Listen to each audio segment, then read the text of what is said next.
How to redeem promo codes on Duolingo.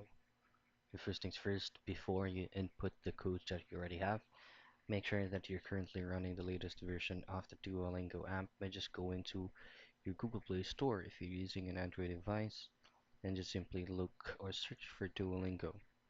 And in here, you should be able to know if your Duolingo language lessons needs an updating because there's going to be an update button visible there.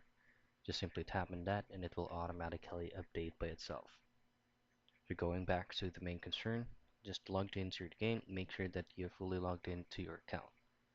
Now for you to redeem a code, you'll have to tap on the current diamonds that you have. So say for example on my end, I currently have 805 diamonds. So just simply tap on that, and this is going to be the special offers that you should be able to see under the shop.